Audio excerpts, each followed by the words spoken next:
에스겔서 37장 1절로부터 14절입니다. 오늘 마른 뼈들아 살아나라 두 번째 시간으로 이어가도록 하겠습니다. 우리 다 찾으셨으면 한 목소리로 읽도록 하겠습니다. 시작. 여호와께서 권능으로 내게 임재하시고 그의 영으로 나를 데리고 가서 골짜기 가운데 두셨는데 거기 뼈가 가득하더라. 나를 그 뼈 사방으로 지나가게 하시기로 본즉 그 골짜기 지면에 뼈가 심이 많고 아주 말랐더라. 그가 내게 이르시되 인자야 이 뼈들이 능히 살 수 있겠느냐 하시기로 내가 대답하되 주 여호와여 주께서 아시나이다. 또 내게 이르시되 너는 이 모든 뼈에게 대언하여 이르기를 너희 마른 뼈들아 여호와의 말씀을 들을지어다. 주 여호와께서 이 뼈들에게 이같이 말씀하시기를 내가 생기를 너희에게 들어가게 하리니 너희가 살아나리라. 너희 위에 힘줄을 두고 살을 입히고 가죽으로 덮고 너희 속에 생기를 넣으리니 너희가 살아나리라. 또 내가 여호와인 줄 너희가 알리라 하셨다 하라. 이에 내가 명령을 따라 대언하니 대언할 때에 소리가 나고 움직이며 이 뼈 저 뼈가 들어맞아 뼈들이 서로 연결되더라. 내가 또 보니 그 뼈에 힘줄이 생기고 살이 오르며 그 위에 가죽이 덮이나 그 속에 생기는 없더라. 또 내게 이르시되 인자야 너는 생기를 향하여 대언하라. 생기에게 대언하여 이르기를 주 여호와께서 이같이 말씀하시기를 생기야 사방에서부터 와서 이 죽음을 당한 자에게 불어서 살아나게 하라 하셨다 하라. 이에 내가 그 명령대로 대언하였더니 생기가 그들에게 들어가매 그들이 곧 살아나서 일어나 서는데 극히 큰 군대더라. 또 내게 이르시되 인자야 이 뼈들은 이스라엘 온 족속이라. 그들이 이르기를 우리의 뼈들이 말랐고 우리의 소망이 없어졌으니 우리는 다 멸절되었다 하느니라. 그러므로 너는 대언하여 그들에게 이르기를 주 여호와께서 이같이 말씀하시기를 내 백성들아 내가 너희 무덤을 열고 너희로 거기에서 나오게 하고 이스라엘 땅으로 들어가게 하리라. 내 백성들아 내가 너희 무덤을 열고 너희로 거기에서 나오게 한즉 너희는 내가 여호와인 줄을 알리라. 내가 또 내 영을 너희 속에 두어 너희가 살아나게 하고 내가 또 너희를 너희 고국 땅에 두리니 나 여호와가 이 일을 말하고 이룬 줄을 너희가 알리라. 여호와의 말씀이니라. 아멘. 여러분 뼈는 하나님의 말씀입니다. 그 뼈가 내 안에 들어오면 누구의 뼈가 되는 거죠? 내 뼈가 되는 것이죠. 하나님의 말씀의 뼈가 내 몸 바깥에 있는 것이 아니라 내 안에 들어와서 이루어지면은 예수님이 말씀이 육신이 돼서 오셨다라는 것처럼 육체인 내가 말씀의 신령한 몸으로 지음을 받는 것입니다. 뼈는 말씀이고 또한 말씀된 나입니다. 말씀이 죽어 있으면 뼈도 어떤 상태죠? 죽어 있는 상태입니다.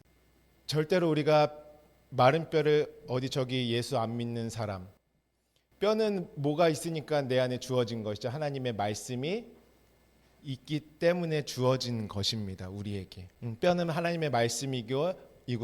그 말씀이 되어질 나의 뼈가 되는 것입니다.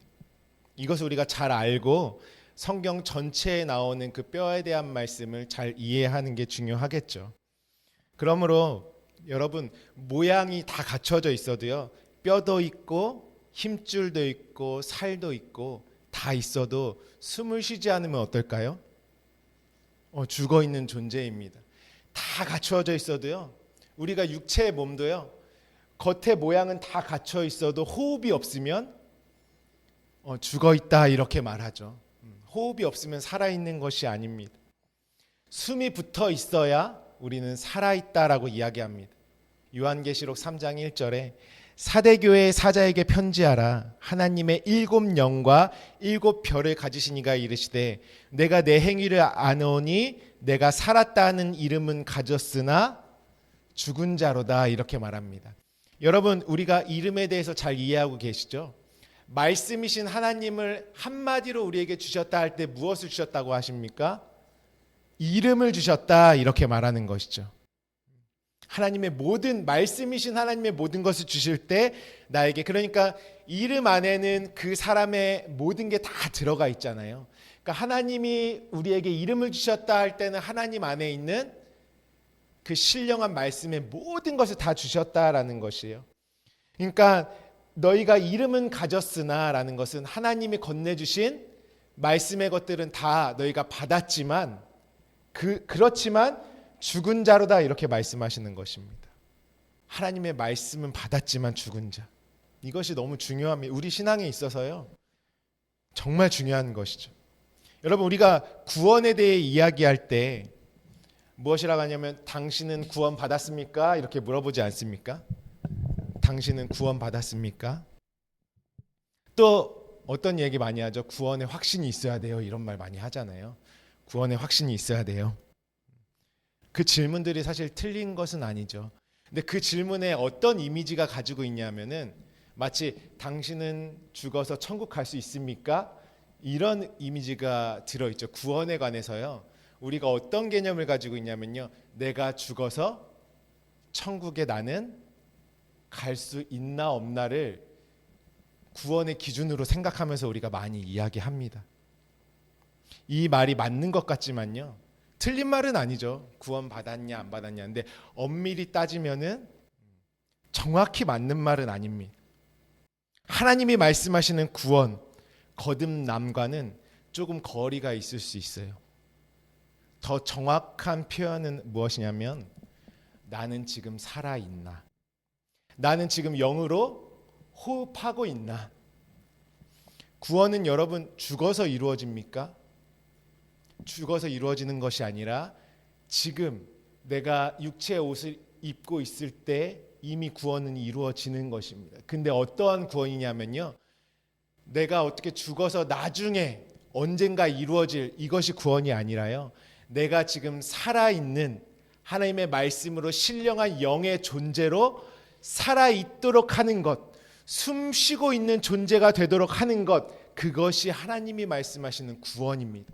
그러니까 하나님은 우리에게 무엇을 물어보시냐면 너 구원 받았니? 이게 아니라 너 지금 살아있니? 지금 숨 쉬고 있니? 지금 호흡하고 있니? 하나님은 우리에게 그것을 물어보시는 것입니다. 그것이 구원의 본질입니다. 여러분, 우리의 육체의 호흡은 어떻습니까? 성경에서 우리가 육체의 호흡을 가지고 있다고 해서 살아있다라고 하지 않습니다. 육체의 호흡은 우리 육체의 옷을 벗는 그날에 없어지고 소멸된 호흡입니다. 그렇지만 내 육체의 호흡은 없어지고 소멸되어도 내 안에 어떠한 호흡이 이미 들어와 있어야 되겠습니까? 하나님이 건네주시는 성령의 호흡, 진리의 호흡, 영의 신령한 호흡으로 내가 살아 숨쉬고 있어야 하는 것입니다. 그래야지 내 육체의 호흡이 끊어지더라도 나는 그 자체로 살아있는 자가 되는 것입니다. 하나님은요, 우리가 이렇게 실제로 살아있는 존재가 되게 하시는 것, 영원히 살아있는 생명의 존재 자체로 만드시는 것이 하나님의 구원의 목적입니다. 그러므로 하나님이 저와 여러분에게 건네주시는 성령의 호흡은요, 지금으로부터 영원한 호흡입니다. 영원한 호흡이죠. 그러므로 거듭남의 본질은 내가 지금 성령으로 호흡하고 있는가? 그래서 성령, 루아흐를 무엇이라고 하죠? 호흡이라고 하죠. 여러분, 우리 육체의 삶에서도 우리가 그런 말 많이 하죠. 좀 숨 좀 쉬고 살자, 이런 말 많이 합니다. 우리가 코가 막혀서 숨을 못 쉽니까? 코가 막혀도 숨을 잘 쉴 수 있어요. 뭐 때문에 숨을 못 쉽니까? 내 환경과 상황과 육체의 형편들과 그것 때문에 진짜 숨을 못 쉬잖아요.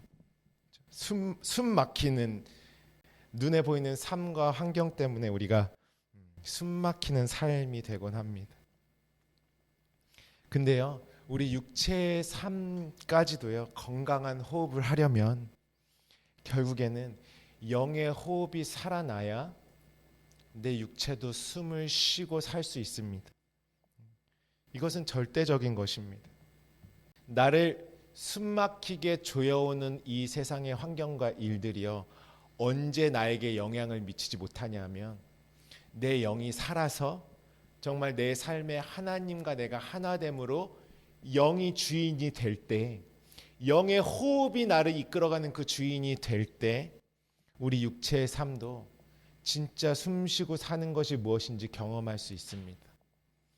그 환경이 사그라든다고 해서 내가 숨 좀 쉬는 게 아니고요, 결국에 하나님은요, 정말 우리의 영의 호흡이 살아있게 하심으로 말미암아 육체의 환경도 숨 쉴 수 있는 그 모든 것을 우리에게 취하고 얻게 하시는 것입니다. 무엇으로 호흡하는 것입니까? 그리스도가 내 머리 되심으로 호흡을 하는 것입니다. 애굽의 삶은 숨막히는 삶이에요. 애굽의 삶은 바로의 압제와 세상 신들 안에서 숨 쉴 수 없는 환경입니다. 하나님은 나를 그곳에서 데리고 나와서 주인된 삶, 하나님과 함께 진정한 호흡이 있는 자로, 숨 쉬는 자로 우리를 살려놓으시는 것입니다. 그것이 하나님 우리 아버지의 마음입니다. 여러분, 새해에는 정말 영의 호흡으로 숨 쉬면서 살아가는 삶이 되시기를 축복합니다. 우리의 숨 쉴 수 없는 환경이 더 이상 나에게 어떠한 영향도 미치지 못하는 그러한 하늘의 것으로 살아있는 호흡을 가지시기를 주님의 이름으로 축복합니다. 성령 충만하다라는 것은 무엇이냐면 내가 성령으로 호흡하고 있다라는 의미입니다. 어떤 한 번의 집회가 우리를 성령 충만하게 이끌지 못하고요, 어떠한 인간적인 시간이 우리를 그 충만함으로 이끄는 것이 아니라 오직 진리의 말씀으로 성령과 호흡되어지는 것만이 우리를 그 충만함의 자리로 이끌어가는 것입니다.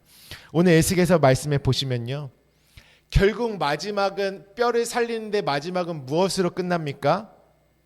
생기, 호흡하는 것으로 하나님께서 이 일을 마무리 짓는 것입니다. 에스겔서 37장에 오늘 본문 말씀에 1절부터 2절에 먼저 보여주시는 것이 무엇이냐 하면 마른 뼈를 먼저 보여주시죠.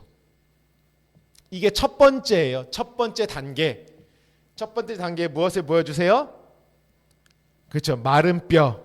자, 두 번째 단계 3절부터 8절에는 이 마른 뼈들이 대언하음을 통해서 살아나는 것을 말씀하시면서 뼈가 들어맞고 연결되는 것, 그리고 힘줄, 살, 가죽이 붙는 것들, 그게 두 번째죠. 뼈가 연결되고 힘줄이 생기고 살과 가죽이 생기는 것, 이게 두 번째예요.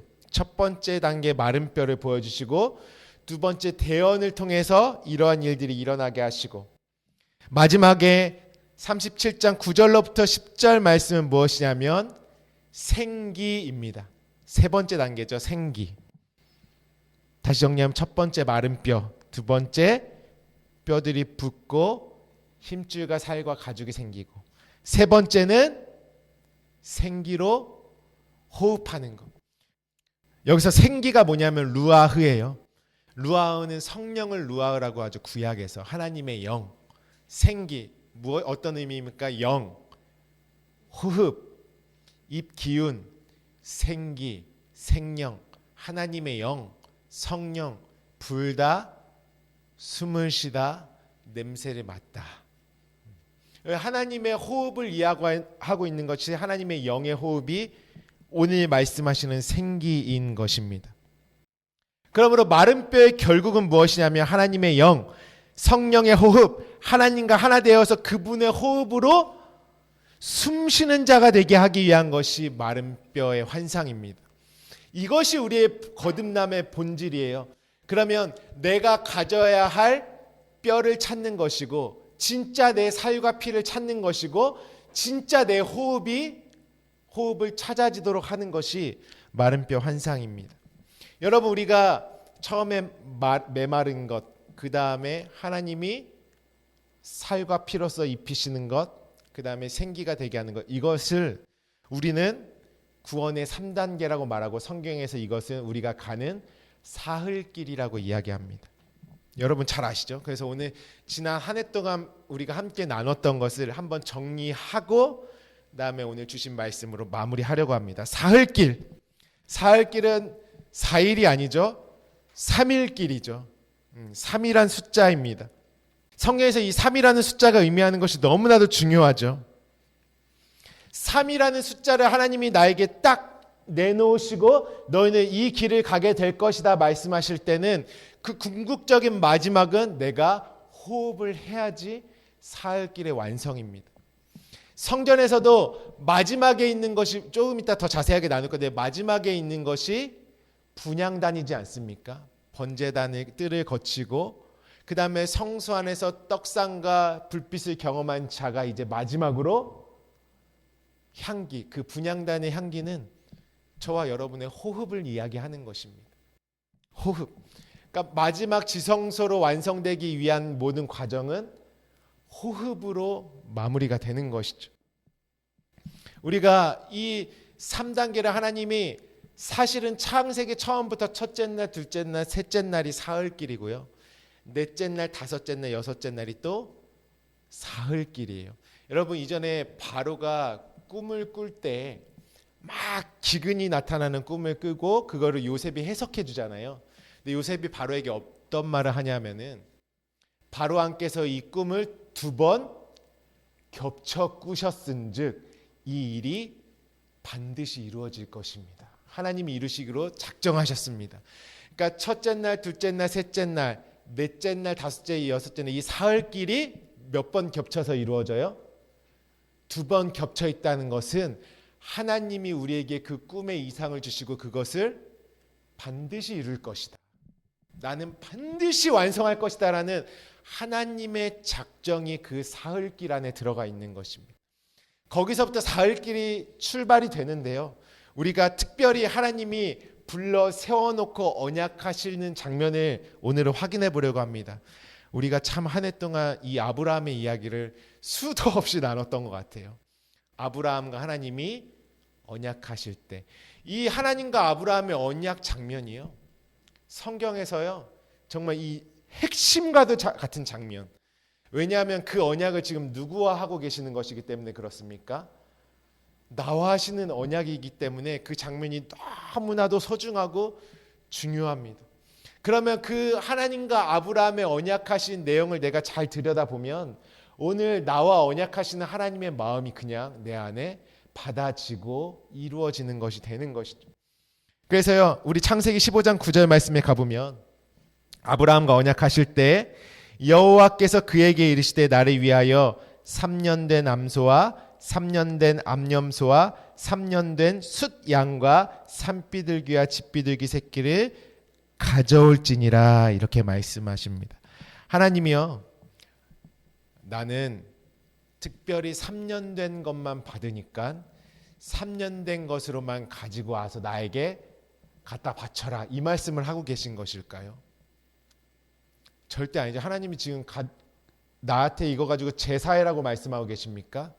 아니라 가져올지니라 라카으해라 이렇게 말씀하시죠. 라카으는 성경에서 어떤 의미냐면은 취하다라는 의미예요.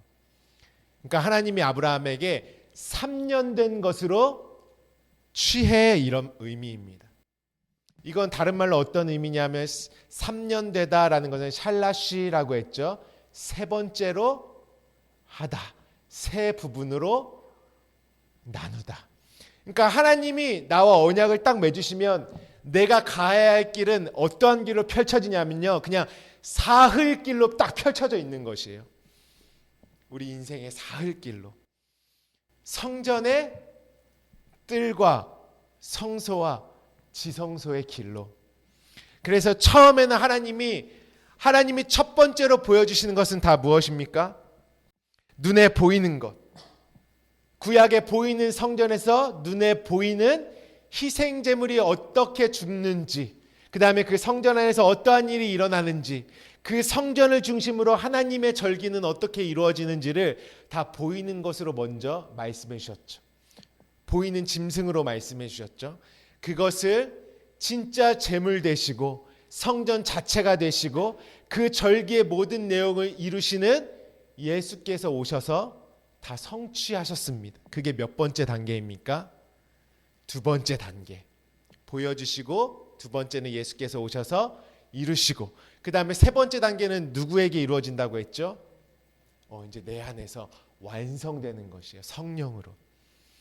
그러니까 이 세 번째 사흘길에 대한 내용을 이제 내가 이 가축의 짐승으로 너에게 펼쳐서 먼저 보여줄 것인데 너는 세 번째 것으로 취해라 라는 것이 하나님의 언약입니다. 다른 말로 완성될 것으로 취해라.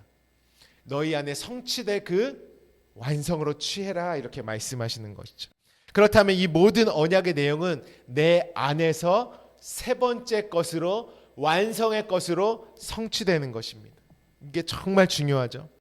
그래서 모세가 애굽에 압제되어 있는 이스라엘 백성들을 바로에게서 끄집어내기 위해서 보내심을 받았을 때 바로에게 무엇이라고 얘기하죠? 우리 출애굽기 8장 27절 말씀 보시면 우리 함께 읽어볼까요? 우리 앞에 PPT에도 나와 있습니다. 시작. 우리가 사흘길쯤 광야로 들어가서 우리 하나님 여호와께 제사를 드리되 우리에게 명령하시는 대로 하려 하나이다. 바로에게 말할 때마다 이 말을 언급합니다. 우리가 사흘길을 나가서 하나님 앞에 제사할 것입니다. 그러니까 우리는 어떠한 길을 가겠다라는 거예요? 하나님의 언약의 길. 하나님이 나를 호흡하는 존재로 살아있게 하시는 그 길. 우리는 이제 애굽에서 나아가 그 사흘길을 갈 것입니다. 우리는 그 사흘길로 나아갈 것이다. 이것을 바로에게 선포하는 것이죠. 그 일을 주님께서도 어떻게 이루셨죠? 마태복음 12장 40절에 우리 함께 읽어볼까요? 시작. 요나가 밤낮 사흘 동안 큰 물고기 뱃속에 있었던 것 같이 인자도 밤낮 사흘 동안 땅속에 있으리라.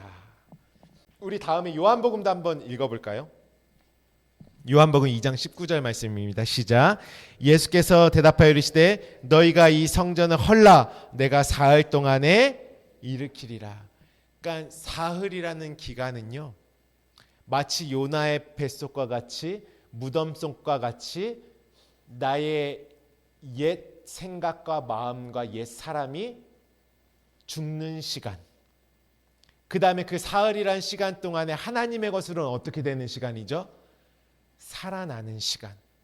그래서 사흘 동안에는 성전이 헐리기도 하고 하나님이 완성하시는 참된 성전으로 내가 일으킴을 받는 시간이기도 합니다. 그러니까 사흘이라는 시간 동안 죽어야 할 것들은 깨끗하게 예수 그리스도 십자가 안에서 죽어지는 시간, 그리고 하늘의 신령한 것으로는 살아나는 시간. 그래서 그 사흘길의 여정을 시작하는 이스라엘 백성이 금식부터 시작하는 것이죠.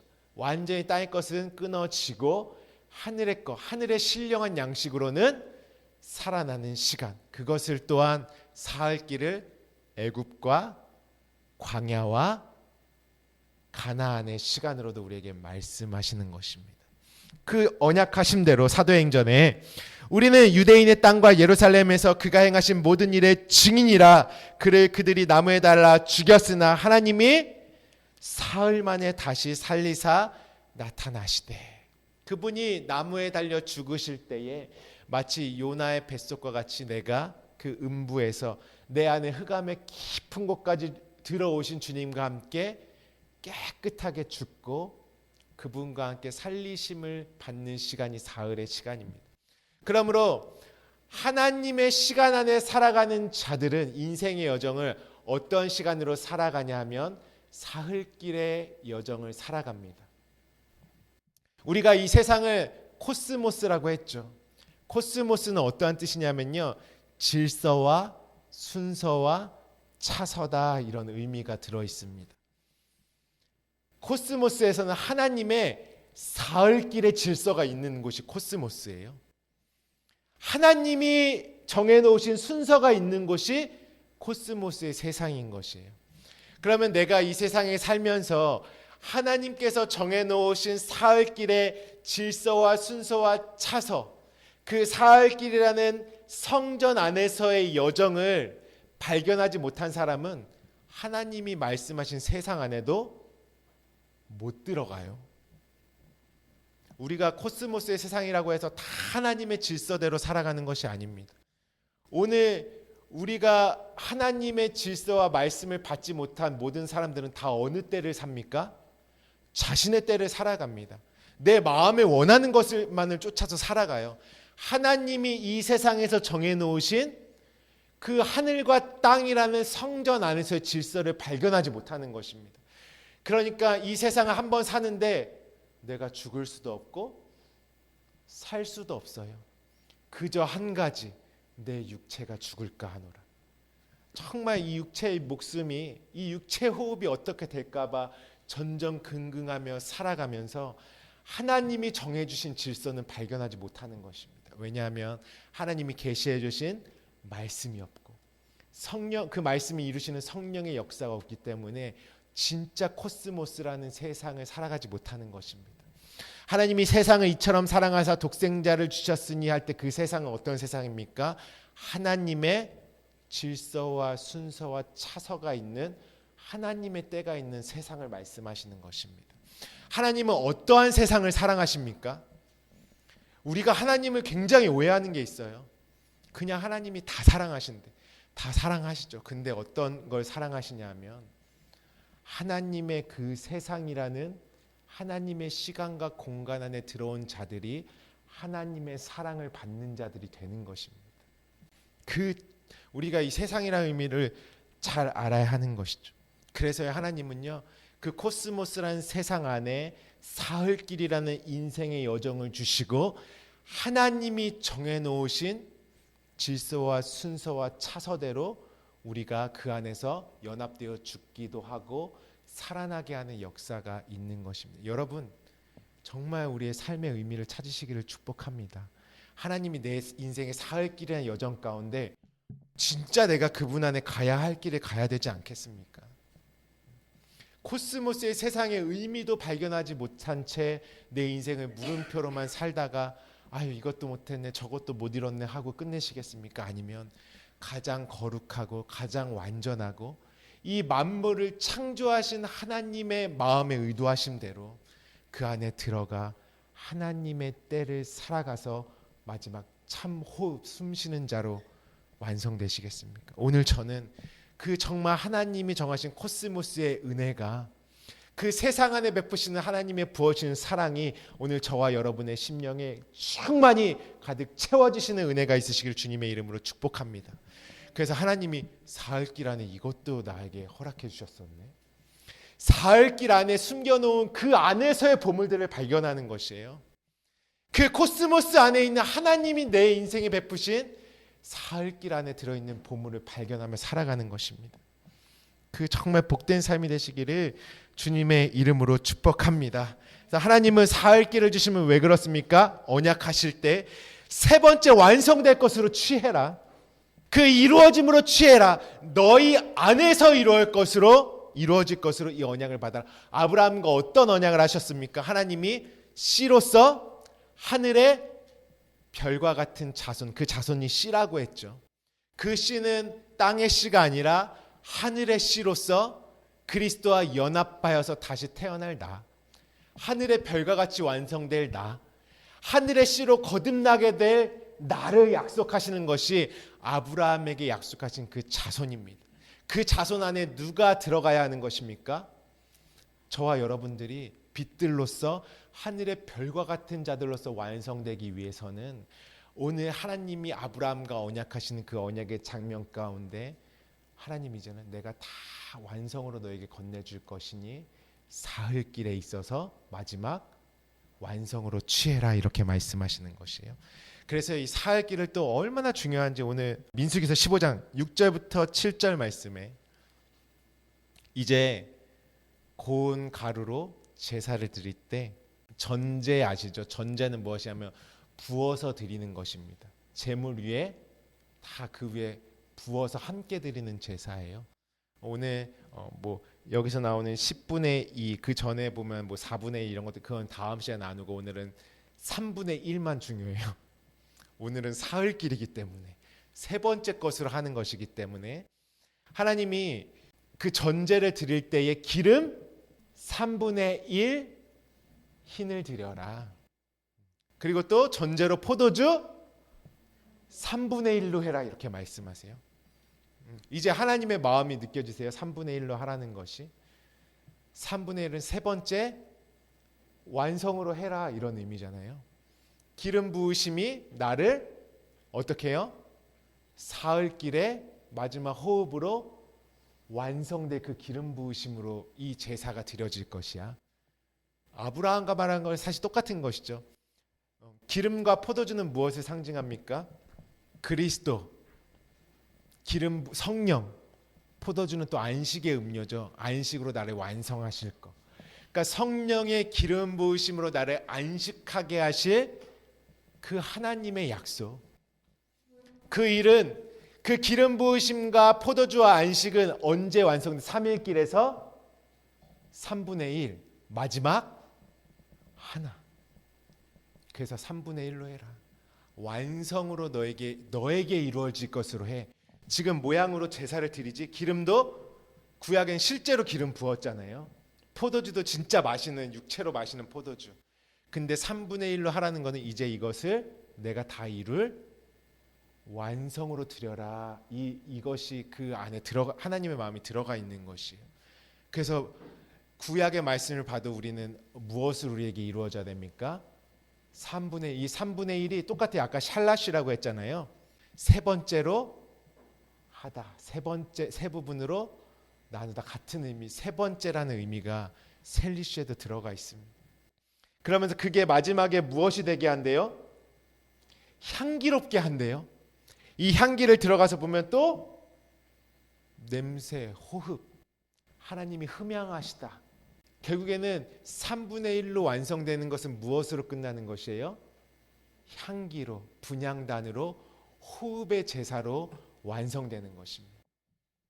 그래서 여기서 3분의 1, 또 뒤에 어떤 글자가 붙여? 흰으로 해라. 흰은 어떤 의미냐면 측량하다입니다. 그러니까 우리가 우리 안에 이루어질 영의 말씀, 진리의 말씀이 내 안에 들어왔는데 흰은 무엇이에요? 그 말씀이 잘 우리 안에 들어왔는지 하나님께서 성령으로 측량하시는 거예요. 하나님이 너희 마음과 생각을 달아보시느니라 말씀하시죠. 그래서요, 계시록에도요, 처음에 언약하시고 그것을 다 허무시는 역사가 있죠. 그 다음에 마지막에 뭐만 딱 등장합니까? 하나님의 예루살렘 성전만 딱 등장하잖아요. 하나님이 만들어 놓으신 성전만 딱 등장하고 나머지는 재앙으로 싹 다 허무십니다. 그 다음에 마지막에 그 성전을 어떻게 하죠? 측량하죠. 3분의 1의 흰. 하나님이 완성할 것이 마지막에. 그래서 이 성전의 너비는 가로 세모 모든 것이 반듯하고 하면서 하나님이 완성해 둘 성전을 측량하는 것이에요. 에스겔서도 계시록이랑 똑같거든요. 에스겔서도 하나님의 언약을 보여주시고 다 진멸하시고 하나님이 남기시 이스라엘 백성만 땀 남기시면서 에스겔서 마지막에 성전을 측량하는 장면이 계속 나옵니다. 계속 나옵니다. 노아의 방주도 어떻죠? 허물어질 것은 다 허물어지고 하나님이 측량하시는 성전만 어떻게 해요? 3층으로 되어 있는 성전만 물 위로 떠오르니까 3분의 1로 결국에 하나님의 완성될 것으로 하는 것들이 내 안에서 계속 측량되어지는 것입니다. 지금 말씀을 받고 있는데 하나님에게 영적인 제사를 드리겠다고 나와서 하나님의 말씀 전제를 드리기 위해서 성령의 기름 부으심이 임하는데 내가 느껴서 나는 성령의 기름 부으심 받았으면 받은 건가요? 누가 측량을 해주셔야 되죠? 하나님이 내 마음과 생각을 점검해 주시는 거예요. 다 성령으로 말씀이 잘 들어가 있나? 정말 완성될 것으로 받았나? 땅의 것으로 받았나? 하나님이 계속 그것을 우리에게 깨닫게 해주시는 것이. 그래서 마지막에는 진리로 호흡만 남도록 하나님과 같은 호흡만 가질 수 있도록 그 일을 행하시는 것입니다. 우리 한번 에스겔서 5장 말씀도 가볼까요? 에스겔서 5장 말씀 우리 함께 읽어보겠습니다. 시작. 너 인자야, 너는 날카로운 칼을 가져다가 삭도를 삼아 내 머리털과 수염을 깎아서 저울로 달아 나누어 두라. 그 성읍을 에워싸는 날이 차거든 너는 터럭 3분의 1을 성읍 안에서 불사르고 3분의 1은 성읍 사방에서 칼로 치고 또 3분의 1은 바람에 흩으리라. 내가 그 뒤를 따라 칼을 빼리라. 다 뭐라고 말씀하시죠? 3분의 1. 근데 재밌게 날카로운 칼을 가져다가 이 날카로운 칼이 우리가 말씀 생각나죠? 하나님의 말씀은 좌우에 날선 검보다 예리하여. 그러니까 날카로운 칼이 나한테 가져다 오는 것은 지금 하나님의 날카로운 진리의 말씀이 우리의 관절과 골수를 쪼개기까지 하는 말씀이 우리에게 임하고 계신 것이에요. 근데 그거를 가져다가 삭도를 삼는다라는 의미는 원어로 보시면 완전히 발가 벗기다 이런 의미가 있어요. 그러니까 나를 발가 벗기는 것이에요. 드러내는 것이죠. 말씀이. 지금 에스겔을 통해서 이스라엘 백성들이 하나님 말씀을 어떻게 가지고 있는 것을 드러내시는 것이에요. 그 이스라엘이 나라고 했죠. 내가 하나님의 날카로운 진리의 말씀의 검으로 성령으로 내 안이 점검되어지는데 삭도를 삼아 무엇을 밀라고 하시냐면 머리털과 수염을 깎아라. 그리고 또 뭐가 나오죠? 그리고 저울에 달아두어라. 여러분 우리가 머리털은 제가 가끔 언급해서 조금 이해하실 것이에요. 머리털은 내가 어떤 머리를 가지고 있느냐에 따라서 그 머리에서 자라 나오는 것이죠. 이 머리털은 무엇이냐면 하나님의 말씀을 받은 자들이 그 말씀으로부터 나오는 하나님의 지혜, 그 지혜의 열매들을 상징하는 것입니다. 그러니까 머리털을 밀어서 저울에 달라라는 것은 어떤 의미겠어요? 네 머리가 진짜 그리스도 머리됨으로 자라 나온 것인지 열매 맺은 것인지 아니면 여전히 사단의 머리로 이루어진 것인지 저울에 달리는 것입니다. 수염은 원어로 딱 들어가 보면 뭐냐면은 나이가 많이 들다, 노인, 장로 이런 걸 뜻합니다. 수염. 여러분 인생이 나이가 들수록 그러니까 성경에서는 연륜 있는 자를 그래서 뭐 아론의 수염에 뭐가 흐르고 막 기름이 흐르고 이런 것들이 있잖아요. 연륜이 많이 들고 장성한 자가 수염을 기른 자들로 나오죠. 그 수염을 긴다는 것도 무엇입니까? 너의 장성한 자람이 지금 너의 장성한 분량이 무엇으로 이루어져 있는지 다 어디에 달리는 것이에요? 저울에 달리는 것이에요. 나이가 들수록 육체는 쇠퇴하지만 우리 영은 날로 날로 새로워야 하는데 정말 그 영의 새로운 것으로 살아났는지. 그 2절에 보시면은 이제 터럭 3분의 1이 불살라집니다. 또 3분의 1은 칼로 침을 당합니다. 또 3분의 1은 바람에 흩어집니다. 여러분 불과 칼과 바람을 통해서 완전히 허물어짐을 경험한 사람이 누구입니까? 욥이었죠. 욥의 집안이 막 사환이 와가지고 처음에 막 불로 멸망하고 칼로 멸망하고 폭풍이 바람이 불어와서 욥의 모든 인생을 다 허물지 않습니까? 뜰과 성소와 지성소에 내가 완전한 것이 이루기 위해서는 또 내 안에 그 완전한 것이 이루기 위해서 완전히 허물어져야 될 것들도 있는 거죠. 그러니까 하나님이 우리를 저울에 달아보시는 이유는 내 안에 허물어질 것들을 완전히 허무시기 위해서 어떤 말씀의 불, 말씀의 칼, 말씀의 바람을 경험함으로 욥의 내 의로 되어져 있는 것, 내 율법의 의로 되어져 있는 욥의 처음 세상이 다 허물어지는 것 같이 지금 이스라엘과 내 안에 에스겔이라는 선지자를 통해서 하나님이 나를 어떻게 다루시고 계신지가 사흘길의 여정으로 펼쳐져 있는 것이. 그래서 3분의 1로 멸망된다는 거 어떤 의미냐면요. 뭐 조금은 남겨두고 요만큼만 멸하게 이런 의미가 아니라 완성으로 멸하는 거. 완전히 멸하겠다. 하나님으로 말미암지 않은 모든 것들은 다 멸하겠다. 그래서 계시록 말씀에 보시면 계시록 8장 6절부터 12절에 하나님이요 싹 다 멸망시키실 때 우리 한번 읽어볼까요? 6절부터 함께 읽어보겠습니다. 시작. 일곱 나팔을 가진 일곱 천사가 나팔 불기를 이 나팔을 부는 것은 어떤 의미죠? 하나님의 말씀이 선포되는 거죠. 우리에게 말씀이 선포되는 게 나팔이 불려오는 것이죠. 있습니다. 시작. 첫째 천사가 나팔을 부니 피 섞인 우박과 불이 나와서 땅에 쏟아짐에 땅의 3분의 1이 타버리고 수목의 3분의 1도 타버리고 각종 푸른 풀도 다 타버렸더라. 다는 없어요. 푸른 풀도 타버렸더라. 또 8절이요. 둘째 천사가 나팔을 부니 불 붙는 큰 산과 같은 것이 바다에 던져짐에 바다의 3분의 1이 피가 되고 바다 가운데 생명 가진 피조물들의 3분의 1이 죽고 배들의 3분의 1이 깨지더라. 셋째 천사가 나팔을 부니 횃불같이 타는 큰 별이 하늘에서 떨어져 강들의 3분의 1과 여러 물샘에 떨어지니 이 별 이름은 쓴 쑥이라. 물의 3분의 1이 쓴 쑥이 되매 그 물이 쓴물이 되므로 많은 사람이 죽더라.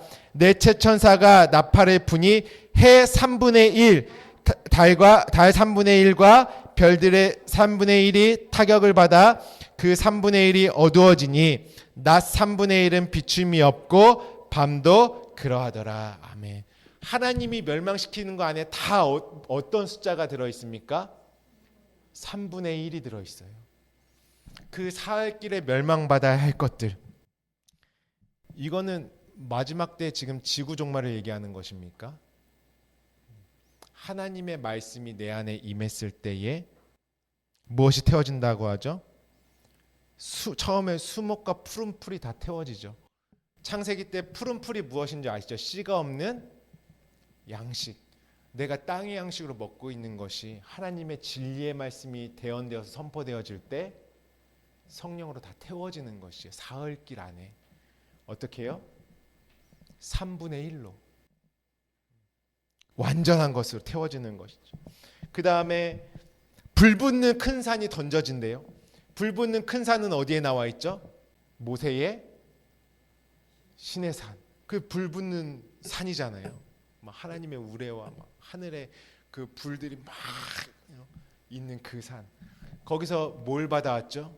율법의 말씀을 딱 그러니까 산이 그 율법의 말씀이 지금 어디 안에 던져져요?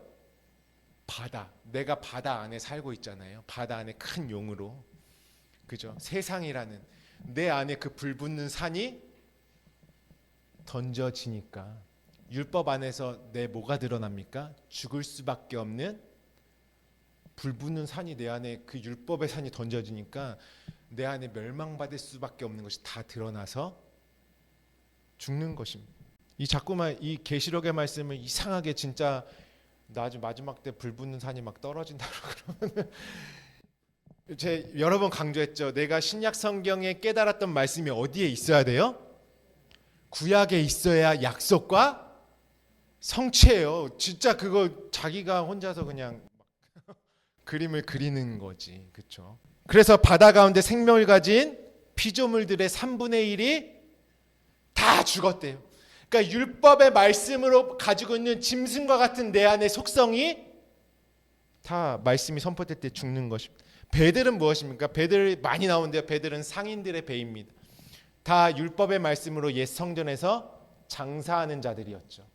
내가 땅의 것들을 취해서 내가 막 사고 팔고 했던 것들, 내 육체의 것들, 그거 땅의 바다의 배들, 상인들의 배들, 그거 하나님이 다 그 우리가 장사하고 있는 성전에 들러 엎으시는 것이죠. 그 강들의 여러 강들의 3분의 1가 물샘에 떨어지니까 그게 쓴물이 돼. 이 쓴물은 누가 경험했던 거? 이스라엘 백성들이 마라의 쓴물을 경험해. 그러니까 내 안에 진리되지 못하고 율법으로만 가지고 있었던 것들이 지금 나팔이 진리의 말씀이 선포되니까 쓴물로 있었던 것들이 다 드러나는 것이에요. 왜요? 그것들을 다 하나님이 멸망시키시기 위해서 하나님의 것으로만 살아나게 하기 위한 목적이 있는 것입니다. 이 심판은 예수 잘 안 믿으면 너도 이렇게 저주받아, 이렇게 너한테 불 떨어질 거야. 그 말씀하는 것이 아니라 계시록은 마지막에 하나님의 성전, 신부가 신랑을 위해서 단장한 새 예루살렘과 같이 나라는 신부를 단장시키기 위해서 나를 깨끗하게 하시는 과정이에요. 내 안에 땅의 것으로 있었던 것들이 사흘길 안에 3분의 1로 완전히 태우시는 하나님의 은혜가 임하는 것입니다. 번제단에서 다 태워지지 않습니까? 그리고 성수에서 내가 여전히 애굽의 것으로 가지고 있었던 내가 하늘의 양식을 먹으면서 죽지 않습니까? 떡을 먹고 그 불이 비춰지면서.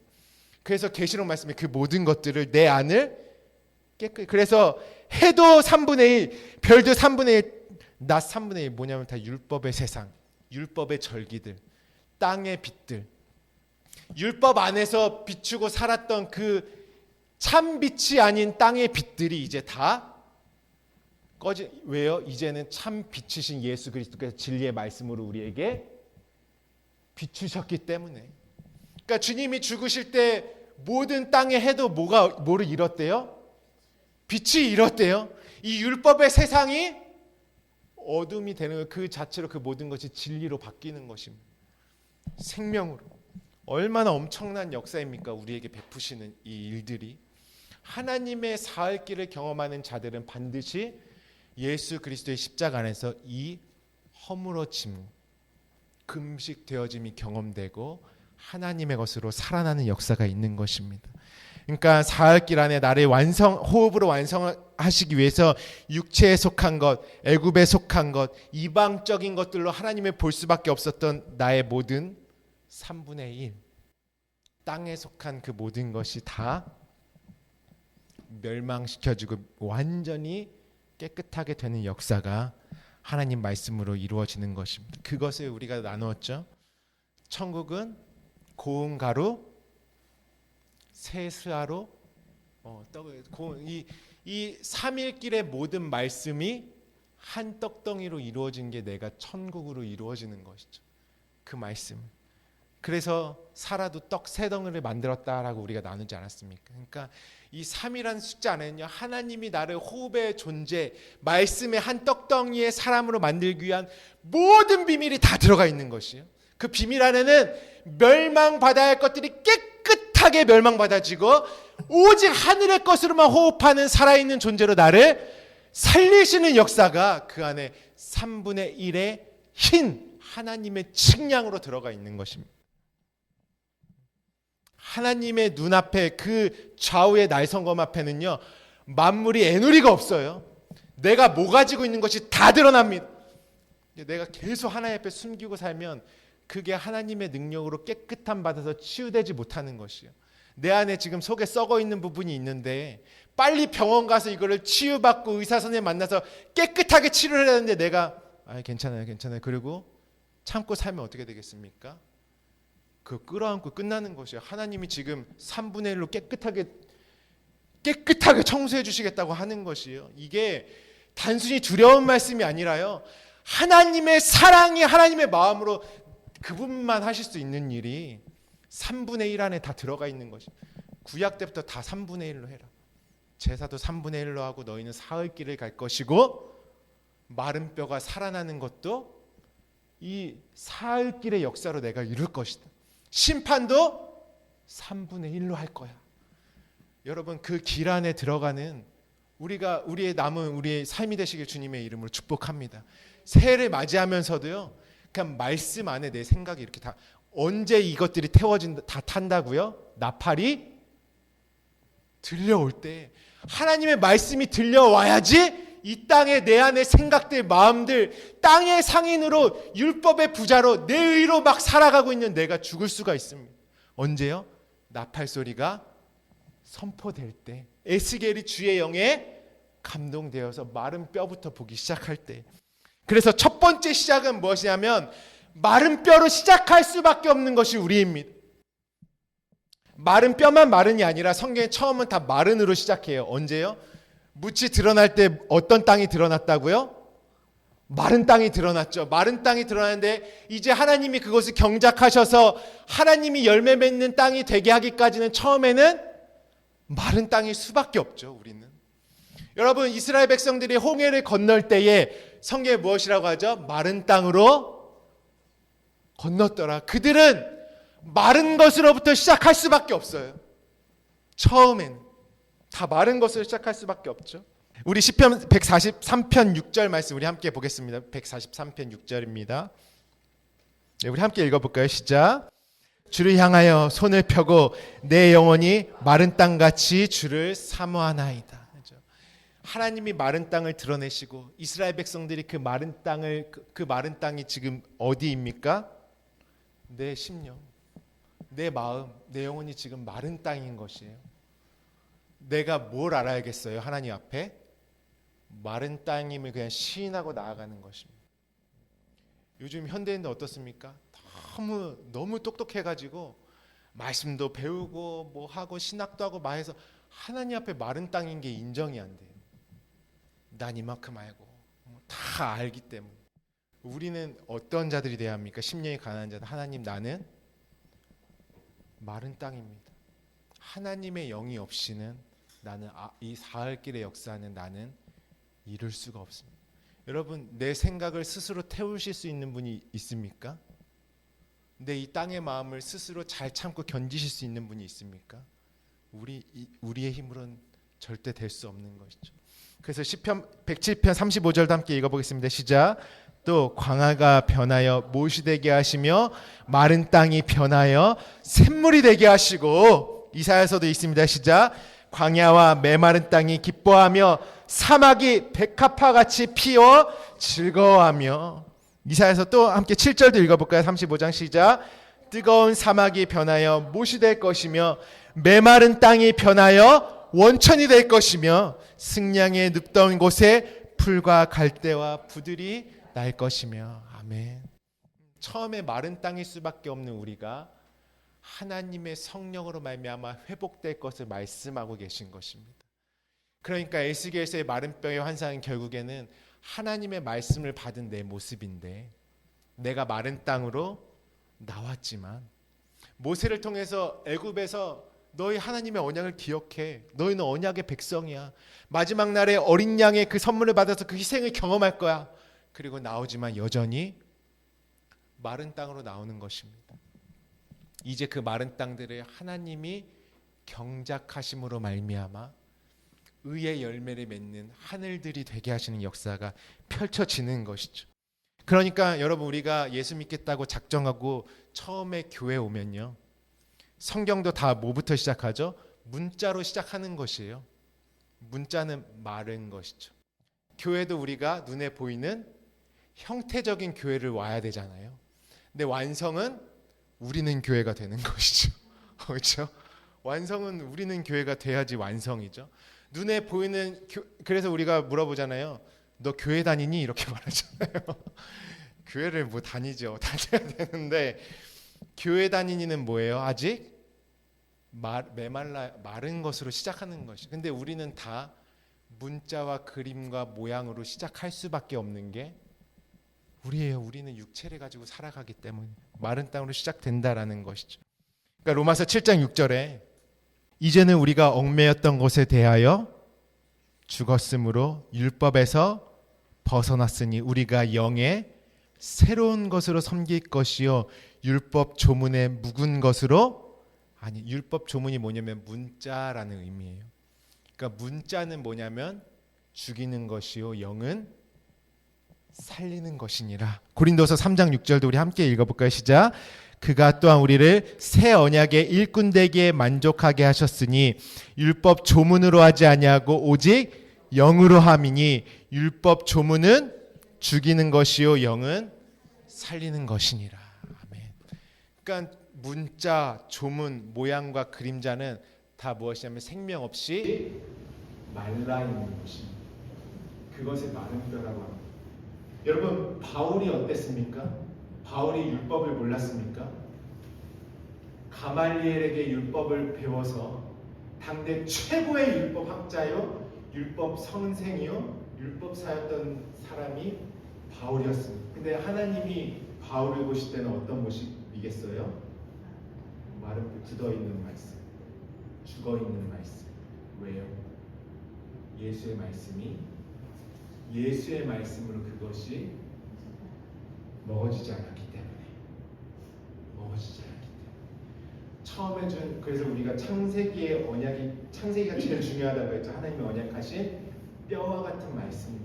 이 창세기의 언약을요 이제 하나하나 이루어가시는 것이 모세오경과 그 안에 이스라엘과 모든 역. 그러니까 언약이 없으면 이 역사와 내용들을 우리가 이해할 수 있을까요? 없어요. 마치 뼈와 같은 말씀이에요. 우리에게 창세기의 언약이. 예수께서 이 땅에 오셔가지고 말씀하시죠. 오늘 에스겔에 하나님이 이 마른 뼈들에게 무엇하라고 말씀하시죠? 대언해라 말씀하시죠. 여러분 그렇다면 마른 뼈와 같은 저와 여러분에게 대언자로 계신 분은 누구십니까? 예수 그리스도께서 우리의 대언자라고 말씀하시죠. 요한일서 2장 1절 말씀 함께 보시면 나의 자녀들아 내가 이것을 너희에게 쓰면 너희로 죄를 범하지 않게 하려 함이라. 만일 누가 죄를 범하여도 아버지 앞에서 우리에게 대언자가 있으니 곧 의로우신 예수 그리스도를. 누가 우리의 대언자라고 하십니까? 예수. 그러니까 우리가 죄를 지어서 하나님과 나 사이 중간에 내 얘기를 대신 좀 해주실 것. 이 대언을 말하는 게 아니에요. 말씀에서 떠난 나, 마른 뼈일 수밖에 없는 나에게 어떠한 것을 하고 계신 것입니까? 하나님의 것을 대언해 주심으로 나를 살리실 분이 예수 그리스도시다라는 것이에요. 요한계시록 19장 10절에도 내가 그 발 앞에 엎드려 경배하려 하니 그가 나에게 말씀하시기를 나는 너와 및 예수의 증언을 받은 내 형제들과 같이 된 종이니 삼가 그리하지 말고 오직 하나님께 경배하라. 예수의 증언은 예언의 영이라 하더라. 이게 대언과 똑같은 말입니다. 예수의 증언이 대언의 영이라 예언의. 그러니까 오늘 에스겔처럼 마른 뼈에게 대언을 해주실 분이 누구십니까? 예수 그리스도가 나의 마른 뼈로 있는 나에게. 그러니까 바울에게는 율법을 잘 받지만 창세기도 열심히 받지만 어떤 상태예요? 마른 뼈의 상태예요. 여러분 우리가 창세기를 봐요. 창세기 태초에 그 흑암과 공허와 흑암 깊은 곳에 혼돈과 공허와 흑암과 깊은 곳에 빛이 비춰라 하니까 우리가 창세기를 볼 때 이 땅의 처음에는 다 우주가 그냥 캄캄한 공간이었고 거기에 하나님이 태양을 만드셔서 빛을 비추셨구나. 이거 지금 뭐예요? 마른 뼈예요. 누구의 말이 들려오지 않는 것이에요? 예수님이 이제 사복음서에 딱 하니까 뭐라 그래요? 흑암과 어둠 가운데 있던 백성이 신 빛을 보았다. 그러면서 예수 그리스도의 말씀의 빛이 우리 마음 가운데 비추셨습니다. 마른 뼈가 어떻게 됐습니까? 예수의 그 음성이 들려오니까 이제 뼈가 어떻게 되겠어요? 연결이 되는 것이. 그러니까 여러분 제가 시간이 없어서 지금 마태복음은 사실 하나하나 좀 보려고 했는데요. 이제 거기다 메시지가 마무리됩니다. 마태복음을 보시면 예수께서요 입을 열어 가르치시잖아요. 예수께서 입을 열어 가르치실 때 새로운 말씀이 있을까요? 산상수훈에도 꼭 옛 사람에게 이른바 너희가 이렇게 들었으나 나는 너희에게 이르노니 하면서 이미 있었던 구약의 모든 언약의 말씀이 이제 누구의 입을 통해서 받아집니까? 그 대언이에요. 마른 뼈에는 누구의 대언이 필요해요? 예수의 말이 있어야지 내가 마른 뼈같이 가지고 있었던 언약의 창세기의 말씀이 살과 피가 가죽이 생기는 살아있는 말씀들 아니면 죽어있는 말씀이에요. 언약은 바울이요 그렇게 말씀을 다 달달달 외우고 율법 학자였지만 어떤 자였어요? 주님의 말씀이 들려오지 않으니까 마른 뼈로 가지고 그러니까 육체의 행위로만 지키는 것입니다. 진짜 제사하고 육체에 열심을 내고 다 마른 뼈와 같은 신앙 오늘날도 똑같습니다. 근데요 힘줄은 무엇이냐면요 예수님이 다 언약 그대로 등장하시니까 무엇이 시작되냐면 말만 있으신 게 아니라 그분의 인생의 스토리. 베들레헴에서도 나시고 마구간에서도 나시고 다니시면서 어떤 일도 행하십니까? 막 병도 고치시고 죽은 자도 살리시고 뭐가 있죠? 그분이 막 예루살렘 성전에도 들어가시고 뭐 호산나 다윗의 왕이요 막 찬양도 칭송도 받으시고 뭐 제자들과 함께 거닐기도 하시고 베드로의 배 위에 올라가시기도 하시고 수많은 이야기들이 펼쳐지죠. 다 새로운 이야기들입니까 여러분? 그분이 고치신 병들은 다 새로운 병들이었나요? 이미 구약 율법에 다 기록된 것을, 기록된 절기를 그분이 어떤 것을 인생의 삶과 여정과 스토리로 보여주시죠. 말만 하신 게 아니라 그분이 친히 이루신 것, 그게 뭐냐면 힘줄입니다. 스토리, 움직임이 생기는 것이에요. 나를 움직이게 할 수 있는 것이, 그 말씀대로 움직여지게 하는 것이 무엇입니까? 근육과 힘줄이죠. 그 뼈에 무엇이 들어가 있어요? 우리 주님이 걸어가신 모든 스토리들, 지금 다 하나하나 이루고 계신 내 주 예수 그리스도의 그 삶의 여정이, 그러면 그 여정은 또 누구의 여정이 됩니까? 그분이 가신 그 길 그대로 나의 여정이 되는 것이죠. 그럼 내 안에도 그분의 스토리대로 힘줄이 된, 그러니까 예수 그리스도께서 사복음서를 통해서 다 보여주신 그분의 여정과 스토리에 관심 없는 사람은 어떤 상태로 있을 수밖에 없어요? 마른 뼈로밖에 있을 수 없어요.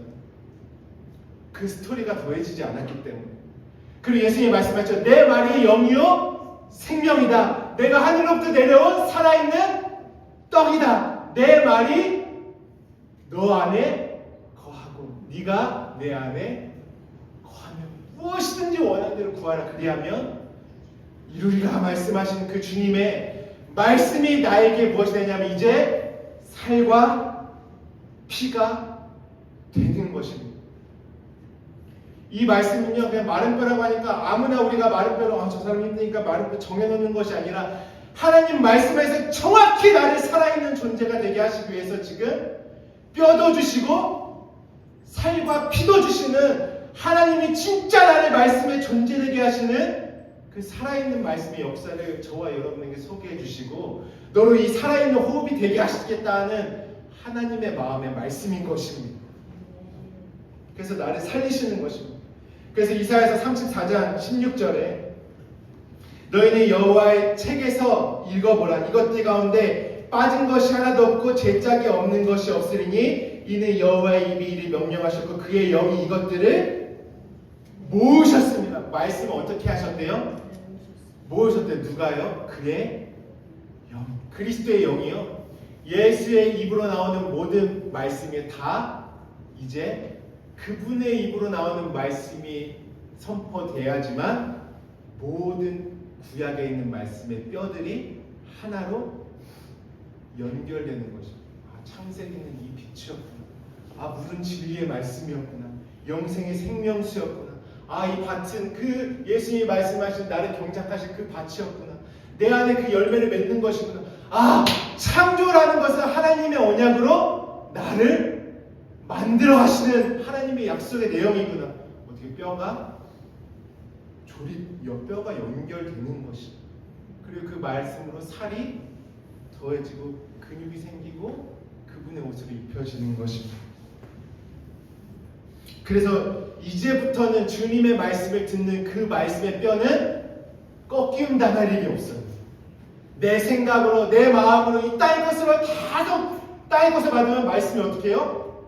계속 마른 뼈로 꺾임 당하죠. 그럼 내 인생도 숨을 못 쉬고 꺾임 당해요. 왜냐하면 말씀은 하나님의 존재 자체도 말씀이 돼 나 자체가 되는 것이기 때문에 그렇습니다.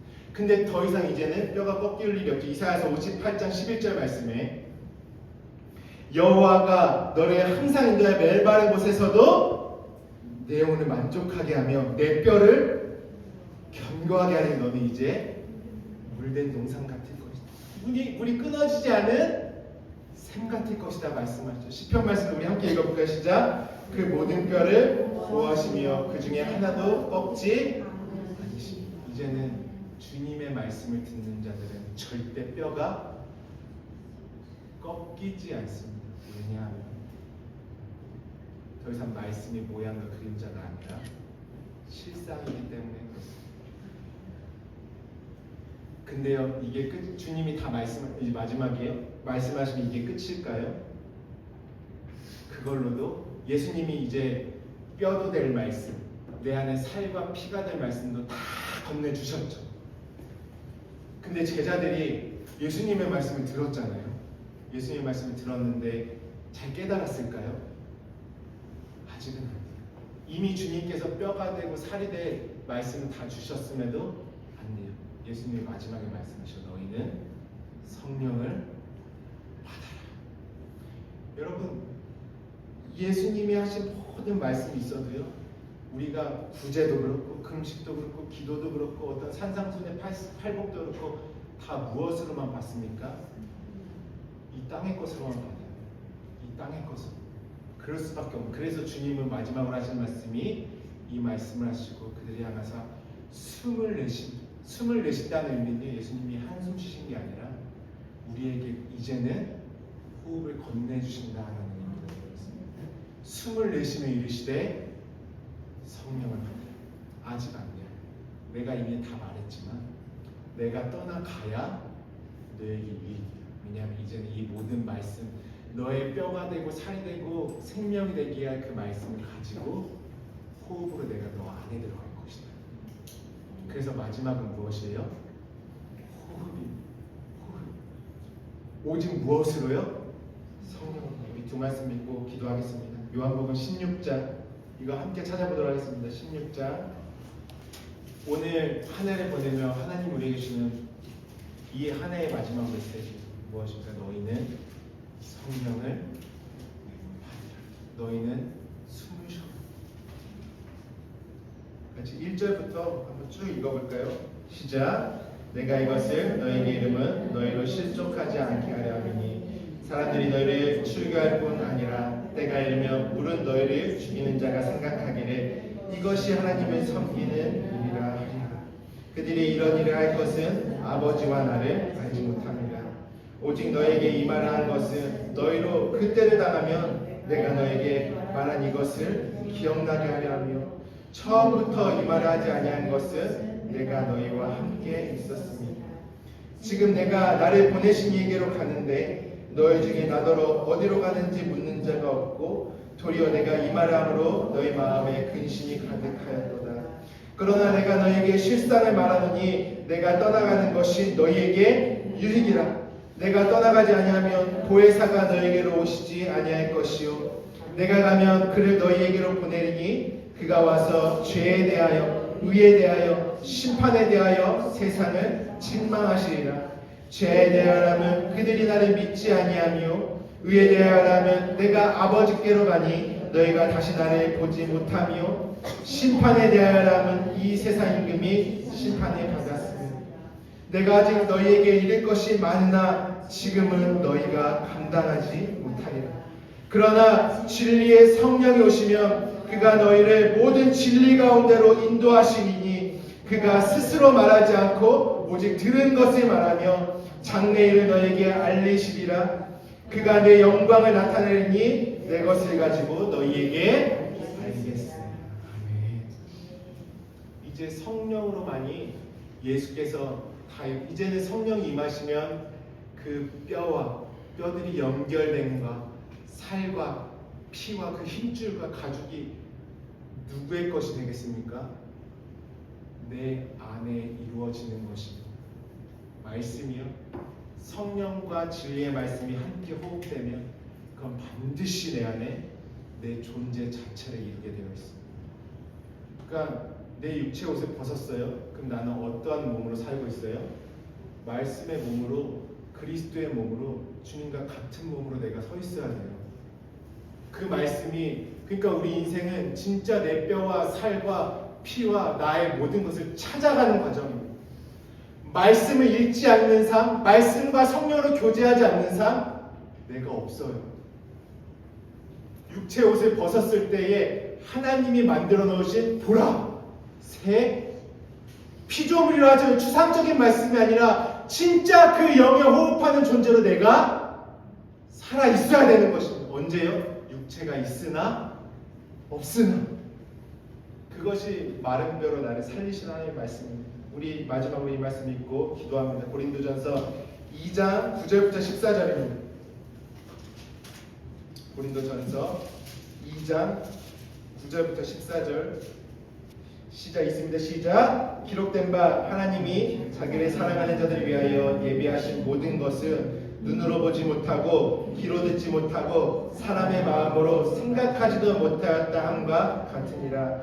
오직 하나님이 성령으로 이것을 우리에게 보이셨으니 성령은 모든 것 곧 하나님의 깊은 것까지도 통달하시느니라. 사람의 일을 사람의 속에 있는 영 외에 누가 알리오? 이와 같이 하나님의 일도 하나님의 영 외에는 아무도 알지 못하느니라. 우리가 세상의 영을 받지 아니하고 오직 하나님으로부터 온 영을 받았으니 이는 우리로 하여금 하나님께서 우리에게 은혜로 주신 것들을 알게 하려 하심이라. 우리가 이것을 말하거니와 사람의 지혜가 가르친 말로 아니하고 오직 성령께서 가르치신 것으로 하니 영적인 일은 영적인 것으로 분별하느니라.